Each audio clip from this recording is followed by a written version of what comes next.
Uniting the Kingdom, it was the title of the last event that we did, the one in Trafalgar Square. And I've been thinking about that, and it's got to be more than just words.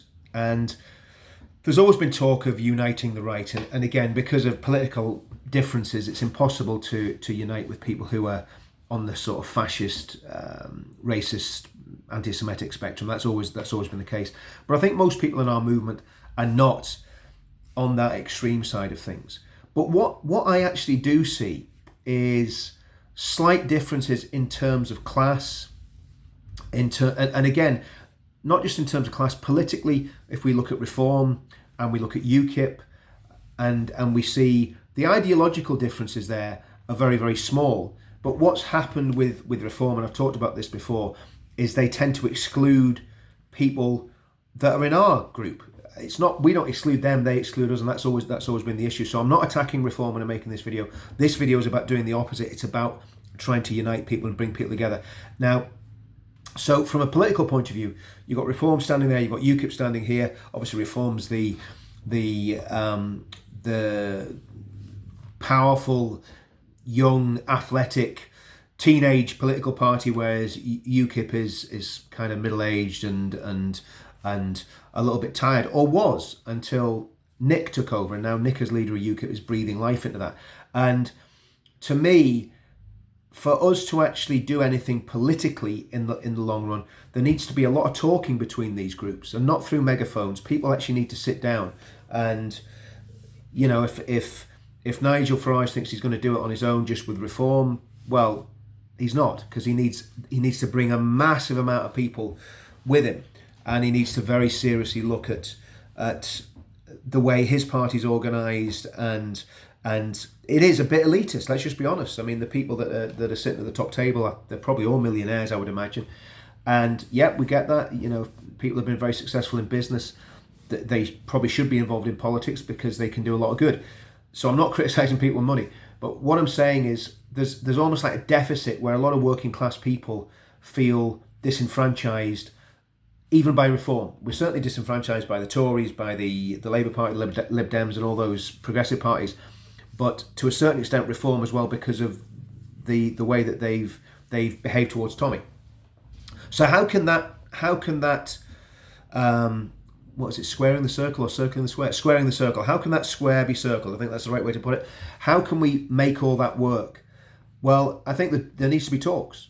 You know, I've said this for a long time. There needs to be talks between people like Tommy and UKIP, people from Reform, and there needs to be a sitting down at some point of everybody on the centre right. Because when I look at policies, the policies that UKIP have, the policies that Reform have, they're policies that we could all get behind and agree with. So this is about bringing people together. I'm not, you know my opinions on Nigel Farage. I have issues there primarily because of the way he's treated our movement, and I think it's down to snobbery. To be brutally honest with you, I think it's down to snobbery. But is there a way that all of this can be pulled together, and even get some of the right-wing Tories like Suella Braverman all in the same room, all singing off the same hymn sheet, and basically getting rid of this progressive uni party that is destroying our country through mass immigration, through the progressive agenda?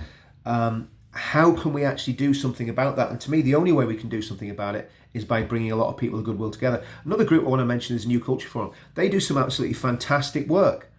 Now, really, and again, I've never reached out to them. I think people on our side, on again the working class Brits that go to a lot of, and we're not all working class, but I think on the whole I would class myself as working class. A lot of the people that come to our events were working class. The working class Brits that come to our event, how can we get plugged in with some of these very, very smart, young and older people in the New Culture Forum who are doing a lot of good work, producing a lot of documents, and get everybody integrated that believes in freedom and believes in all these great things that we're all striving for. And again, you know, did I make a divisive video the other day? Yes, I did, when I talked about atheists and I was critical of atheists. I am critical of atheism, but not individual atheists. Let's put it that way. Okay, there's a lot of very good friends of mine are atheists, and I think there needs to be a spiritual dynamic behind all this, and I think it needs to be Christianity. In fact, I know it does, but at the same time, that must not be excluding atheists. So again, sometimes I say things and they don't come out exactly right. I believe Christianity is the way to go, but that doesn't mean that people who have been atheists can't have a massive role to play in the movement. So again, this is about bringing things back together. Have I been divisive in the past? Yes. Do I want to change that? Yes. Am I skeptical about reform? Yes. Do I think we need to talk to reform as a movement at some point? Yes, I absolutely do. But getting back to what undergirds all of this and what is at the base of all of this, it has to be ideology. And that brings me back to the project that we've been working on called The Pledge. The Pledge is a set of ideals. It is ideology that would undergird everything we do. And if everybody can sign up to that and agree to that, then you're in a position where you've got everybody thinking the same, pretty much. Not like robots, but everybody is going in the same direction, which is really important, because that's why you get splits in movements, in political parties, in churches, in any body where you put a lot of people together. Unless they're all on the same page ideologically, you get splits. So it's about bringing people together under that one pledge. And then what happens with the pledge becomes something that keeps the politicians accountable. So in other words, if they deviate from what the pledge's values are, then we can say, hold on a minute, we've got 10 million people have signed this pledge. You're going against the basic fundamentals of the pledge. We need to have a chat with you. So that's how it all kind of ties together, if that makes sense. I know this is quite sort of complicated, but I'm trying to explain exactly where my thought pattern is.